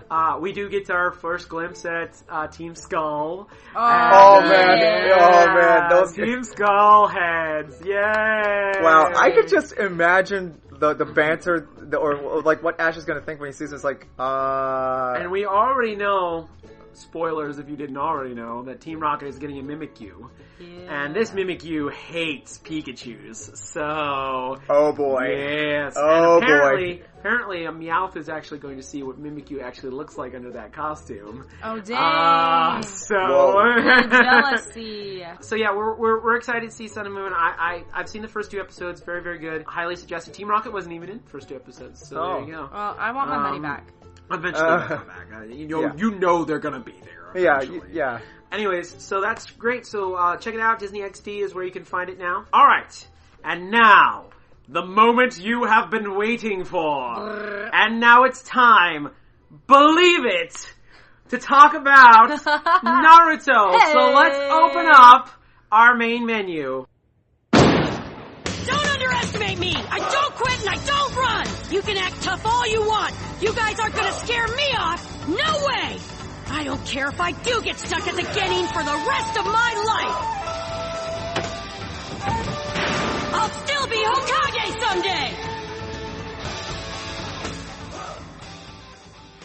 Alright, so our main menu for this episode is, of course, Naruto. We're going to talk about Naruto, and the reason why we brought this up in the first place was because Naruto Shippuden just this month, last month, has officially ended its run, and my Facebook account was flooded with Naruto well wishes and goodbyes and like heartfelt things. And the one thing I loved the most was someone made a meme of someone made a picture of him in a tuxedo, and his friends were like, "Why are you wearing a tuxedo?" And it's like, "Oh, I'm going to a wedding of a good friend." And he's like, "Oh, because the last episode, again, spoilers, is Naruto's wedding." Dun dun dun. Believe it or not. Believe it. Believe it. It shows this guy getting dressed up in suit and tie. He's like, I'm going to a wedding of a best friend, and then it shows him sitting in front of the TV watching Naruto.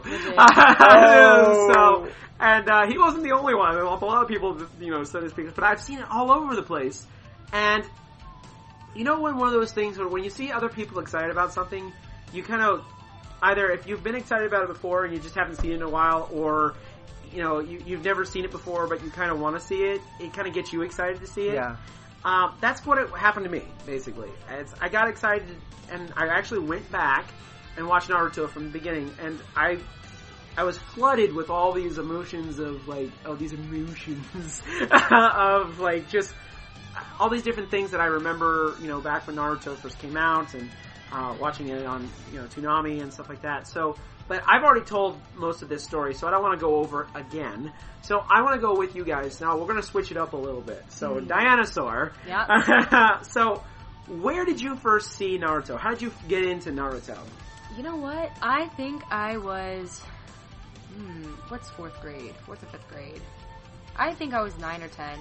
And I just really loved drawing. And my gateway anime was Yu-Gi-Oh! Yu-Gi-Oh! And Pokemon and Sailor Moon and all that stuff. But like Yu-Gi-Oh! I'd just really gotten into it.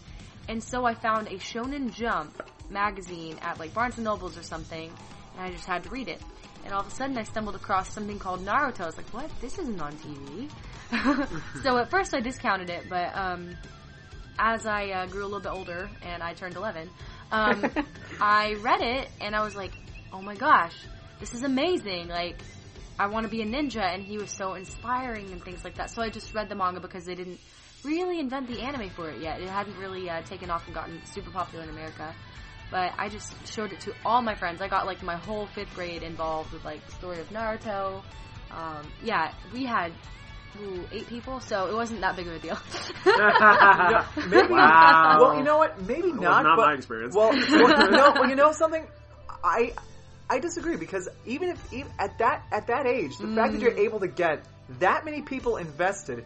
Yeah. That should tell you something. It wasn't even an anime yet. Yeah, so yeah. that tell you something. Yeah, that should definitely good. tell you something.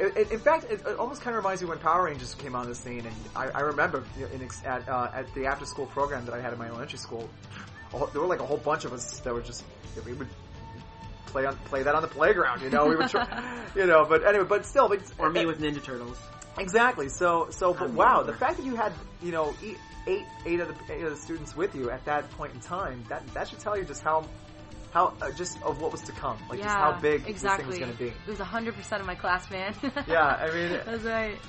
At that age, I mean, come on, I mean, anything. If you're able to get more than one person interested, then you got something. Oh yeah.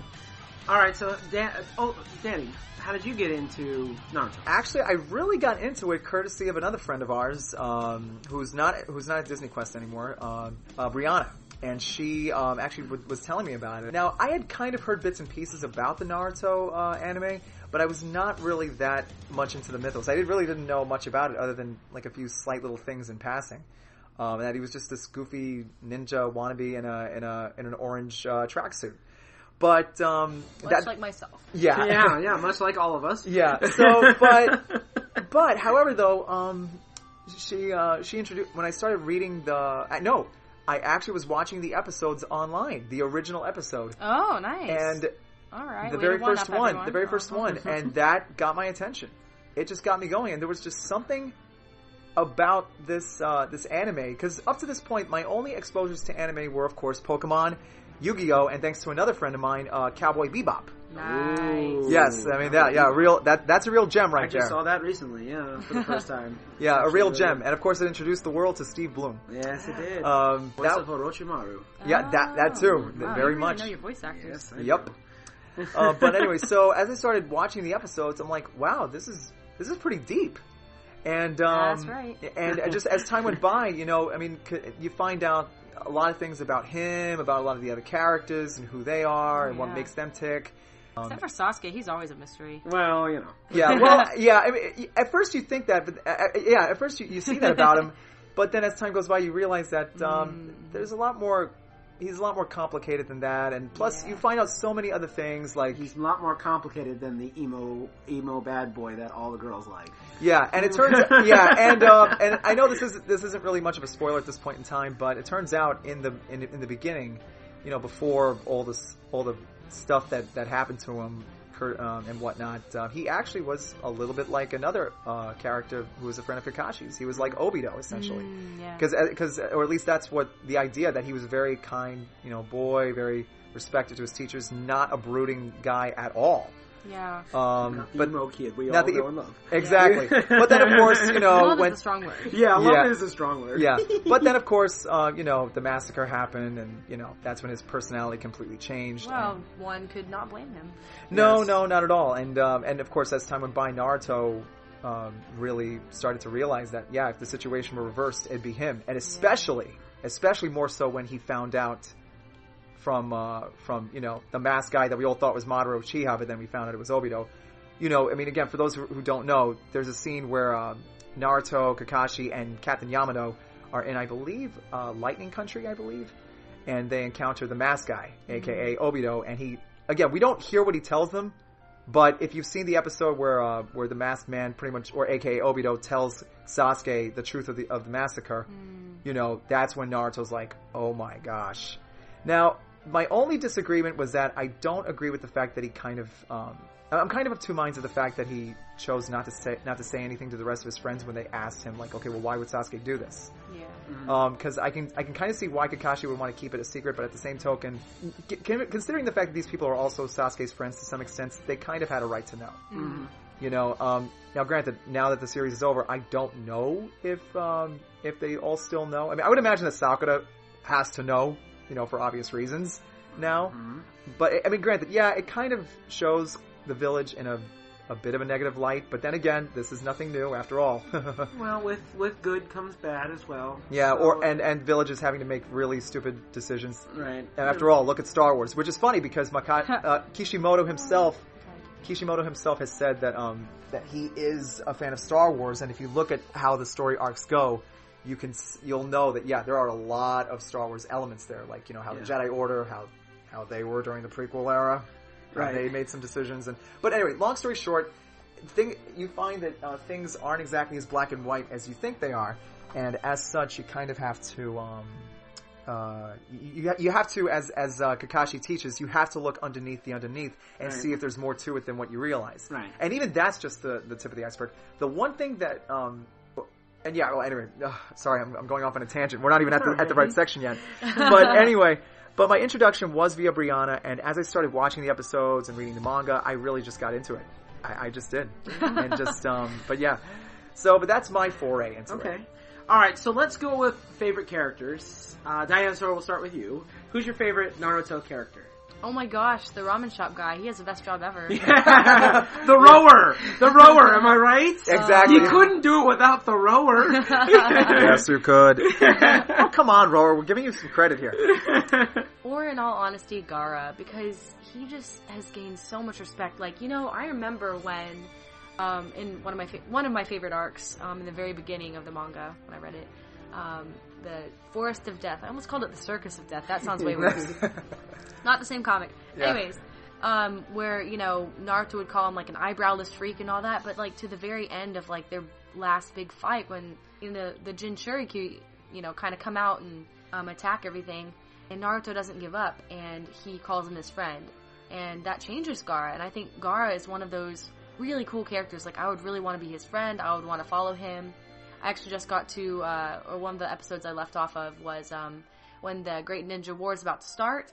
Don't worry, Danny, I already had the spoilers spoiled for me before, so you're good there. Okay, alright, cool. Yeah, someone showed me a video of, like, Obito and Kakashi fighting. I'm like, what? Why would you show me this? So anyways, I forget what I was saying. Gaara, you were talking about Gaara, yeah. Yeah, he's so inspiring. He just gives a speech, like, uniting the, all the great shinobi nations, and all of a sudden they're at, from going from each other's throats to, like, alright, yeah, let's do this, and, oh, Gaara, he's so young, but no, he's so wise, Some would say inside he's a 50-year-old. Yeah. So anyways, that's definitely my favorite character. And of course, he is also in some circles known as Gaara of the Funk. But of course, if you're an abridged fan, you'll get that reference. Oh boy, here we go. Alright. Okay. So, for but that's meant in a good way though, because he is a cool character. Right. He really is. For me, I know this is going to sound like the obvious choice, but there's a reason. And so I'll bring my reason. Actually, my favorite character is Naruto. What? And take that back. The reason why I like Naruto so much is in the beginning I couldn't stand him, especially the voice actress who plays Naruto. Yeah. who, by the way, I found out was in another show called Lab Rats on Disney. Yes. So now every time I see her on Lab Rats, all I can hear is Naruto talking. I'm like, oh gosh. Anyways, at first I didn't like the voice. I didn't like the character. I thought he was really, really stupid. It was like, who's gonna like this? Who's gonna follow this character? I'm like, Sasuke is more, of a interesting character than Naruto is. But then they get into that first story arc where they go to the bridge and they try to protect the bridge builder, and then you meet Zabuza, and then you meet Haku, and then that's when Naruto, in my opinion, the first story arc is a setup, all setup, and then, Naruto goes from, a screaming brat to a ninja brat to, still a genin. Right. 4 years later. Still a genin. But then he basically goes into his first life or death situation, and even though he's trained many times for situations like this, you can train forever, and your first time in a real situation where your life actually is on the line, it's completely different. Yeah. And that's when Naruto became a very interesting character for me. I like Naruto for two reasons. First, he reminds me pretty much of myself a lot. I see a lot of myself in him, but there's also a part of Naruto that I wish I was. Naruto is a kind of a character that he doesn't give up. That even if everyone tells him this is stupid, this is wrong, he just doesn't give up. He just keeps going. And I kind of wish I was more like that. A lot of times I just give up. If something gets too hard, I give up. And I kind of wish I was more like that. And as Naruto gets older, and especially when he gets into Shippuden, he really does become, this character that, okay, I'm interested in his story. And I watched this video, I have you watch it, I should have linked you to it. There's 107 facts about Naruto. Yeah. One of the facts that I liked the most was, the reason why Naruto didn't have parents is because the creator didn't have kids or anything like that, so he didn't really know how a parent situation would work. So he didn't want to write about it. Right? Makes sense, I guess. Through the series, he did, get married and have a kid, and that experience made him want to go back and introduce Naruto to his parents and, give the backstory of right. what happened. And so that's why his parents became an even more important character in the story, is because, he became a parent himself. Later on in later stories, you actually find out about his parents, about where his parents were, who his parents were, why they were, you see a little pieces of his parents in him, and I still want a Minato Gaiden. Just saying. But that's why I like Naruto, is for that reason alone. Now, there are other characters that I do like. I do like Shikamaru. I do like a lot of different other characters. I think the only other character that I can say probably is second to Naruto is Hinata. I love Hinata because here's this character that basically was a background character. She just threw it in as a part of a story. And then she had one little character arc that I guess he was just trying to introduce Neji. And that was the main purpose why she was there, was to introduce Neji. Yeah. But then she became so popular, again, the creator loved her, the fans loved her, and so he made her more important to the story. So as you see the story progress, you actually see Hinata become more popular and more of a character. And being a writer myself, she has definitely inspired me for characters that I hope to bring out to the public soon. Because now I want to know her story. I want to know why she became more popular, why she became who she was, and then eventually become so important that she literally became a main character and even overshadowed Sakura, who was supposed to be the main heroine of the story, and like completely overshadowed her as a main heroine. So I do think that Hinata is a pretty cool character. But yeah, Kakashi's really there are very few characters that I can say that I actually didn't like in Naruto. Most of them being in fillers. But oh my gosh, fillers. Fillers. Yeah, we're not going to talk about fillers. But there are a lot of characters in it, and I do enjoy the characters, and so I think Naruto and Hinata are probably my favorites. So, Mr. Danny. Oh my gosh. Honestly, it's really difficult to pin down exactly which character is my favorite because there's just so many to list. So besides the obvious one being obviously the titular character Naruto, I'd say my favorite character is Shikamaru. Now the reason why I'm saying this is because, yes, when you look at Shikamaru, at a glance the guy just comes across as being just a lazy boy / recliner, take your pick. But yet, one thing that we find out about him, specifically thanks to his teacher, the late, Azuma Sarutobi, it turns out the guy's got the IQ. It's like through the roof. It's through the stratosphere. It's a more than 200 IQ, which is actually smarter than Albert Einstein. Oh. Yes, yeah, he is that smart. But it also kind of coincides with who he is, specifically from his family, because his family, from what I understand, the Nada clan, they are known more for being very strategic. Right. They may not be known for outfighting their opponents, but they know how to outthink you. Mm-hmm. So, and I don't know if in the beginning Shikamaru kind of used his laziness to his advantage, because the fight that still sticks out to me, I still haven't seen all of his fights, but one in particular, well, the only one I've seen, is the one in the Chunin exam arc. Yeah, that's a really against good Tamari. one. Yeah. And at a glance... Yeah, his future wife. Little did any of them know, or maybe we did. Maybe he strategized that from the beginning. Yeah, probably. Oh my gosh, my mind is blown now. I think, yeah. Oh my gosh, I think maybe he did. Oh my gosh, but still, I don't know. But again, because you look at how Tamari is, how she carried herself, you could tell, okay, this is not someone you want to run into in a dark alley somewhere, because she'll probably kick your butt, 6 ways to Sunday. Right. And you think, oh, she's got this, and you think, okay, she's got this in the bag.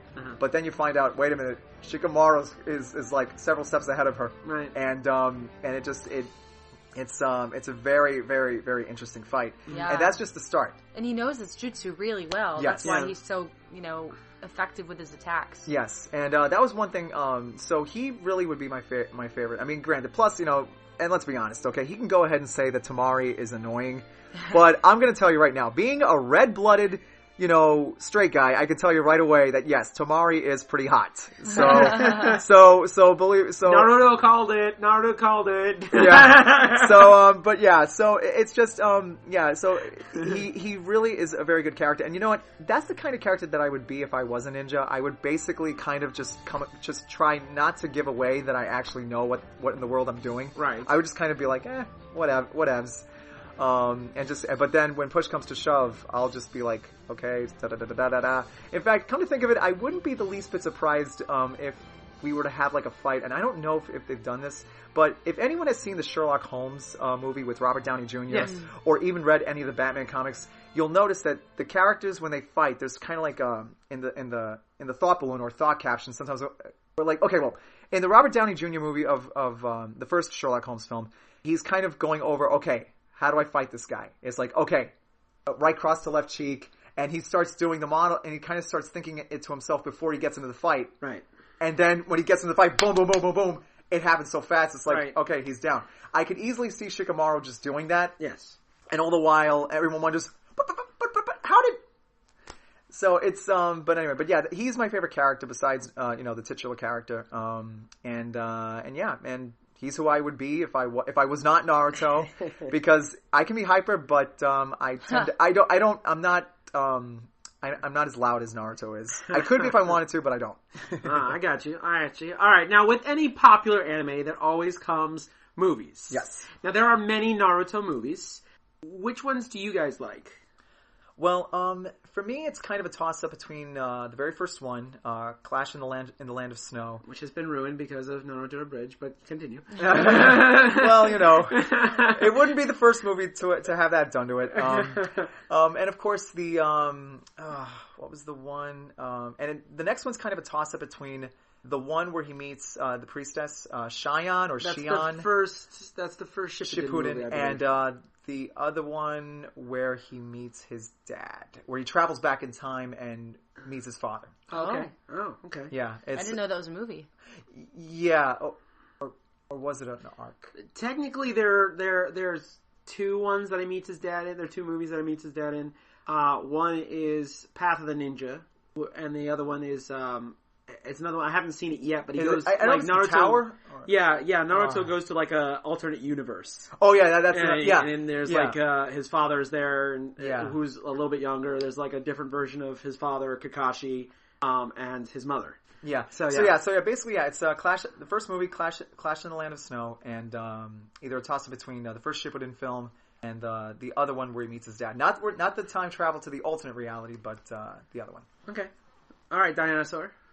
Well, this is going to be very easy because I don't remember any of the movies. Honestly, no, like the only one I remember is like the snow one and like something with like a kid with glasses and a juggling bear. Oh, yeah, that was the last Naruto movie where they, the last regular one before they went to Shippuden. Yeah, none of them were super memorable because they were just like a really long filler episode to me. Right. Just going to be honest, and this is coming from someone who got into Naruto like at 9 years old. Mm-hmm. Yeah. My favorite ones are actually the last couple of Shippuden ones because a lot of them actually connect to the storyline and they make a lot of sense.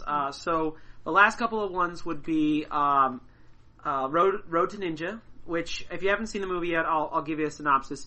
Basically what happens is Madara has this thing called the Tsukiyomi. He actually opens it up and transports Naruto and Sakura to literally a alternate version of the Leaf Village, where everyone they know is there, but they have different personalities. Yes. So like Hinata is actually not shy and timid. She is like forceful and like I love it. Yeah, she will get right in your face. Yeah. Naruto is not called Naruto. He's called Menma. Menma. I think the name is. He's called Menma. And terrible. I don't like that. Yeah, that's when he sees his parents. For the first time. And then, because Naruto always wishes he could have his parents. And Sakura, you get to see Sakura's parents. And they're like, usual parents. They're kind of... Like Hermione Granger's parents. Yeah, they're dentists. Yeah, they're not ninja. They kind of embarrass her. And she kind of wishes she didn't have parents. And so they go to this alternate universe and... Naruto's parents are alive, and Sakura's parents are actually dead. Oh, that's like sad. Yeah, though. And so at first, Sakura is like, "This is the greatest thing ever" because everyone's coming up to her and calling her the child of heroes, and giving her all this attention. And of course, Sasuke is in the village and actually gives her attention, and Wow, I need to see this movie. This is going to be interesting. But then Naruto wants to leave because. He doesn't know his parents are alive, so he, literally spends the first night, out in the middle of nowhere, and stuff like that, and then he finally sees his parents, and then he's like, you guys are fakes, you're not real. This is not a real world, you're not my real parents. Yeah. But then, they go on a mission together, and his mother protects him, and he's like, I don't understand, why would you protect me, you're fake. And, they go through this whole thing, and then he kind of realizes, oh, this is what it's like to have a family. And so then he starts really liking it because he has a family for the first time. He gets to find out what it's like to have a mom and a dad. So I won't give away the twist, but the villain, actually, of the movie is a complete surprise. I didn't see it happen. It's Shikamaru. No, it's not Shikamaru. Dang it. But it's a complete surprise, but I loved it. I loved the villain of the story. When should you watch this movie? It doesn't really give anything away, but not too much of the actual storyline. But I would you would have to see most of it through. I would say probably up to when you first meet Madara Uchiha. When he first reveals himself. Right. Is this probably during the Great Ninja War arc? Or after? Probably after, because they talk about the war. So yes, it's after the Great War. But cool, I'm getting to that. So yeah, it doesn't spoil too much for you, but it's a good story. The other one is The Last, which is obviously the last Naruto movie. I am man enough to admit this. I like a good romance. Okay? You're not alone. And Naruto The Last is a really good romantic movie where you finally, in the actual story, Hinata tells Naruto that she loves him. But Naruto never really actually says, I love you back. He shows it, but he doesn't actually say it. And then this is the first time you actually get to see Naruto actually say to Hinata, I love you. And so this is the road to where we're going with Boruto. And so we actually get to see how they got together. It's a really good story. It connects. It does. It actually connects directly to the continuity. To the continuity. So because the other films are not in continuity, right? Or at least that's my understanding. Or it's like separate from continuity, or it's like you said, like almost like a filler arc. Yeah. The Path of the Ninja actually connects to continuity, but if you don't see it, it's not gonna affect you. This one actually directly connects to it, and the movie starts off with a young, probably 3 or 4 year old Hinata. There's a bunch of bullies and they're beating up on her because of her eyes. Yeah. Then all of a sudden, guess who would appear? Naruto. This was actually in a filler episode. Yeah, I remember that. Yes. Naruto comes up and goes, "Hey guys, cut it out." My hero. So he has this red scarf on. He goes and tries to beat them up, but the kids beat him up, and then take his scarf and rip it apart and stomp on it and run off. And Hinata thanks him, and he kind of runs off, but forgets his scarf, and then you see Hinata grab the scarf and kind of hold it, and then jump to, when the movie actually begins, you see her actually knitting the scarf back together. The scarf is actually a pretty important part of the movie. Cool. And like I said, it does connect to everything. It tells you literally everything that you didn't know. So I'd probably watch most of Naruto before you, so it does kind of spoil some things, but it actually brings a lot of the plot holes to light, and actually covers them up very nicely. Wow. And then this also points to Boruto, which is my other favorite Naruto movie, but I'm not going to talk too much about because we're going to talk about that at the end. But I think we already pretty much talked about the arcs we were invested in. Yeah. So I really liked the first couple arcs. I also liked the Asuma arc. The Death of Jiraiya got me. Oh my gosh! Man. Every time. Yeah. I have not been able to see that full arc, but I won't spoil anything for you. Okay, but it will get you in the feels. Good. It will hit you in the feels hard. I do not mind. I do not mind getting emotional over good episodes or a good movie. Because if it gets me emotional, that means it's good. Right. That's how I feel. Right. I've been like that since. Now I have to say one little tidbit though. My only critique of Naruto in the last is the fact that he has his hair way too short. I mean, get over it. I know. Maybe it comes from seeing too much fan art before we got to this point, because where it showed him having his hair much like his dad, or even having like a ponytail kind of in the same vein as his godfather Jiraiya, It's a minor quibble. It's not that big a deal, I know, but, it's just... It does make him look older, though. The older you look, I think. Yeah, I guess it does, but still, but I other than that though, while I have not seen Naruto the Last, it is definitely on one of my to watch I highly movies. recommend it. You can actually find it for pretty cheap. I bought the Blu-ray and DVD at Best Buy for $10. Yeah, Best Buy has it for really cheap. I'm nowhere near needing to see this movie yet, but I still have it. Yeah. So alright, let's move on to our favorite. What ninja abilities would we have if we could pick ninja abilities? Oh, dude. Shadow Clone Jutsu. Yeah, I think we're all in agreement with that one. Yep, the Shadow Clone Jutsu, hands down. If you are a human being, this is like the most effective thing. You're like, my clone can go to work for me, and the real one is going to sit at home and watch Naruto all day. That's right. Oh, the irony. And then you remember everything that your clone did when they disappear. So yeah. Wow. Plus it would two jobs. Yep, it would give a whole new meaning to the phrase multitasking. That's for sure. You would just have to make sure you put enough chakra into it because I don't know if they talked about this in the episode, but it's like if you don't put enough chakra, like one hit and boom, they're gone. Yeah, they're gone. Yeah, they got taken out. Because he did do that. Naruto did that in his first in the Chunin exam arc when he went up against Neji. Yeah, he did do that. Oh yeah. So it's to kind of throw him off a little bit. Mm-hmm. Interesting. That's right. But yes, that's a cool ability. All right, I definitely would have Chidori. And gotta be careful though. Scrambled eggs with the palm of my hand. Yeah, I would have Chidori. Maybe I like Rasengan. Don't get me wrong. Yeah, Rasengan is a really cool attack, but I want to throw lightning out of my hands. Yeah, you just got to be careful. You just have to be careful though because of the whole tunnel vision thing. Well, yeah, no. That's the only thing with Chidori. Yeah, I would like Chidori Stream, all that stuff. I would. Yeah, you can like really focus it. Yeah.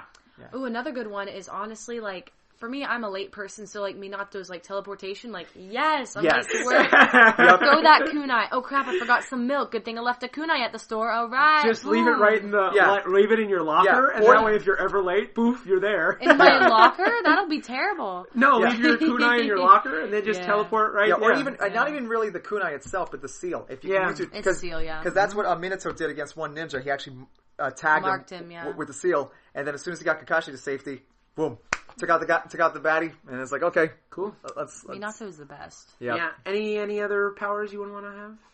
Byakugan. Ramen making.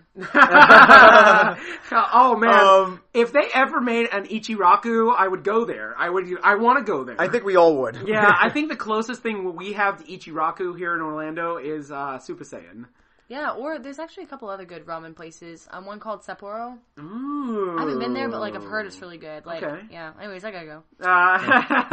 So, all right, let's finish it up. 2 more questions. First, favorite Naruto opening song / closing song? I have so many. I listen to them every day. Yeah. Okay. Well, you know what? I'll start it off.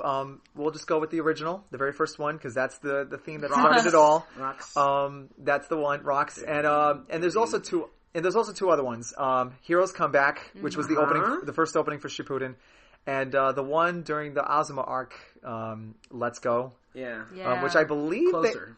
Closer, yeah. Closer's my favorite one. Yeah, in both versions, my gosh. I don't know, just the way it went with the visuals, it gave you the sense of like, it was uplifting, but also kind of a touch of bittersweetness, especially with what with what ends up happening to Azuma. Mm-hmm. So, me, Bluebird.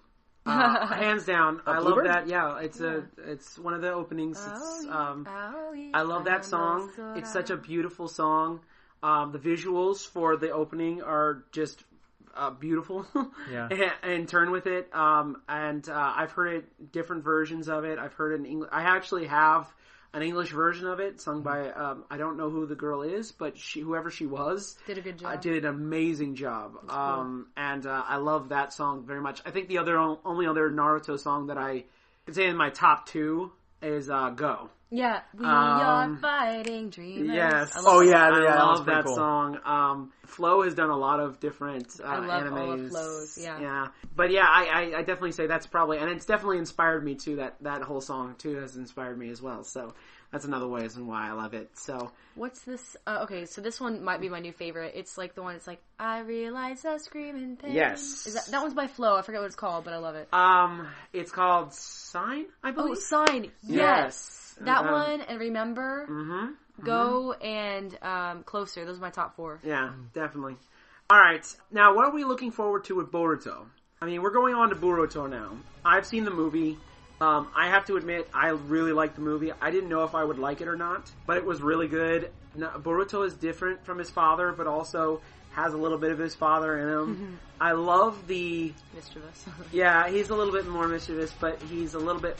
and again, this is from Naruto himself. He's a little bit more like Sasuke. Which, by the way, I've been seeing some fan comics, and one of my favorite ones was... so, without spoiling too much, Boruto and Sarada. Salad. Yeah, Satra, who is Sarada. Who is Sasuke and Sakura's daughter. Yeah. They're in the squad together, and Konohamaru is their instructor. That's so great. I just love the whole full circle thing. And there's a fan comic where it shows Konohamaru. He's like, okay, so let's introduce ourselves. It shows Sarada, and she's like, one day I want to be Hokage, and I want the whole village to respect me. And then it shows Boruto, and he's like, alright Boruto, you introduce yourself. And he's like, my name is Boruto, and I want to get more powerful so I can beat a certain person. and then it shows Kakashi standing behind Konohamaru, and he turns to Naruto and Sasuke. He's like, did you switch your kids when you went to the hospital? That's awesome. Because... that was a fan comic? Yeah. Oh, that's great. Sarada wants to be a Hokage. And, she can do it, girl power. Yeah, and Boruto, he doesn't want to be like his father. He doesn't want to be Hokage. I figured. I like that. So he wants to be something else, and he's actually being trained by Sasuke. which is going to be interesting. Yeah, Which is going to be quite interesting. To say the least. He's going to get good skills. Yeah. So I'm excited to see where this goes. And this is actually very different from most other shows, because most other shows aren't generational, if that makes any sense. Yeah, I mean, Harry Potter, they like kind of did it with the Lost Child, right. Cursed Child, which in my opinion, nope. And even Dragon Ball Z really kind of did it, but the only difference is that Goku is the main character throughout pretty much all of Dragon Ball Z. And Dragon Ball Z, and Dragon Ball Super, he's always the main character.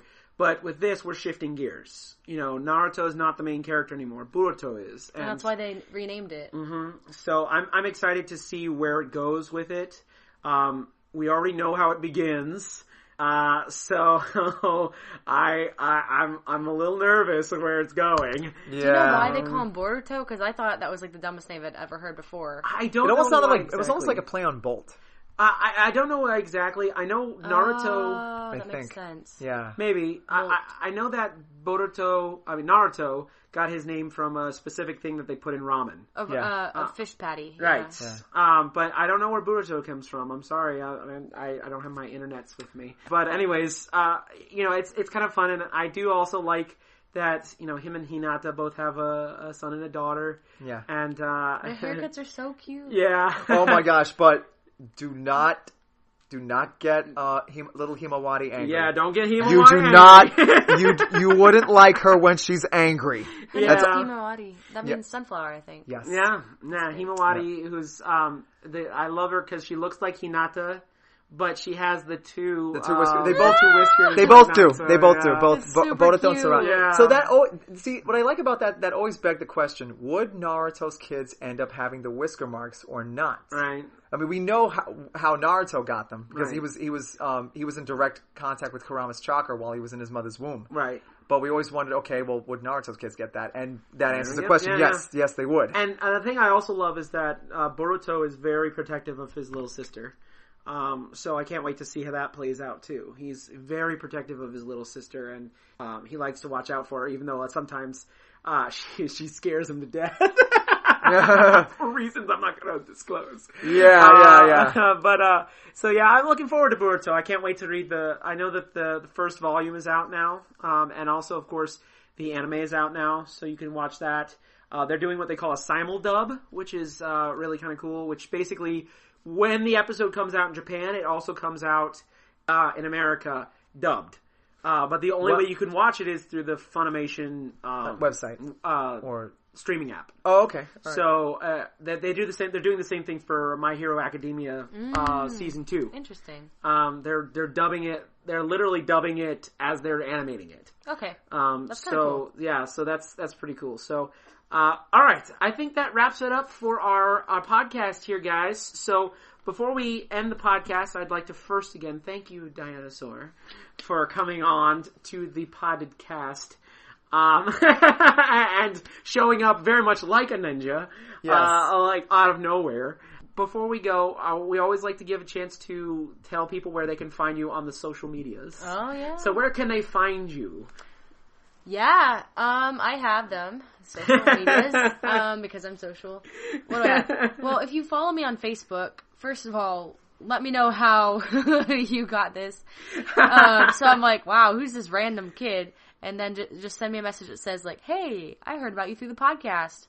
And then I'll let you, what's it called? Join my page? Yeah. Follow me? I don't know. Become my friend? It's like, that sounds like really, like, creepy. Anyways, you can be my friend on Facebook because I like to post puns every day or week whenever I have time. And, let's see. Oh, that's the main thing, Yeah. Okay. Hit me up on the Book of Faces. The Book of Faces. That's right. All right. So, for me, you can find me on Twitter and Instagram, all the same username, ubernerd527. Don't forget to check me out there. I am starting to sell art pieces now. So if you go on the Instagram page, you see a piece that you like, email me. The email is on the Instagram account, and feel free to let me know, and I'll definitely send you out a piece. They're Buy really them good. all. Buy them all. Better than cake. Every single one of them. Don't eat it. Of course, you can also follow our podcast, The Arcade Archives Network, at Instagram.com, and Arcade A Network on Twitter. Mr. Ultrasonic Player. All right. Well, you can find me on several different places, of course. On fanfiction.net under the same pen name, Ultrasonic. I've got a couple of fanfics written on there, and a couple of more, and many more coming down the pike slowly. And of course, I'm on Instagram, where I put all kinds of posts. And of course, you can follow me on Twitter at UltraSNCPLYR9. Whoa. Somebody else had taken the full name Ultrasonic 9, so I had to kind of get a little creative and to create my own. So How do you pronounce that? I try not to make it difficult for everyone, but basically it's all one word, Ultra, of course, and then SNC, and then PLYR9. Ultrasonic Player 9. Yeah. Got it. So yeah. I tried to go for a shorter pen name at the time, but I was a little late doing that, so somebody else beat me to the punch. But, I have it up now, of course. So you can follow me on there, and of course, swing by the Arcade Archives. There's always new stuff coming up in some way, shape, or form. And of course, and I also do the video game boombox things along with the other articles I do. So yes, yeah, break it down. Yep, exactly. Yep. That was a boombox. I guess. I like that. There we go. I'm sorry, that was a beatbox. My bad. It works. It works. Okay. So. Well, again, you guys can follow us. TheArcadeArchives.com is our home website. So check us out there. We have webcomics. We have videos. We have pasta. We have pasta. We have cookies. Yes. We have cake. We actually do. And it's not a lie. Nope.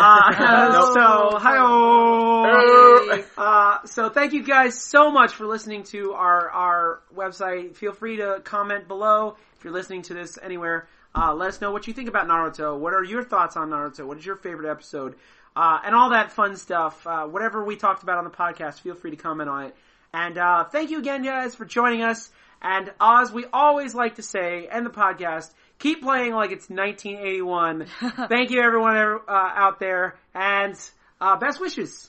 Hey Arcaders, this is Ray Gunn from the Arcade Archives Network. I hope you've enjoyed the podcast that you're listening to. If you're listening on iTunes, please give it 5 stars. A lot of time and patience go into every podcast we do. 5-star ratings help us so we can continue giving you this quality entertainment every month. And don't forget to share us with your friends. If you're listening to us on YouTube, please give us a like and subscribe to our channel. And if you're over on our Facebook page, please like and share. Once again, we do this for you guys and we enjoy doing it every single month. So every little bit helps. So please go online and like us today. Thanks. Keep playing like it's 1981 and I'll talk to you guys later. Bye now.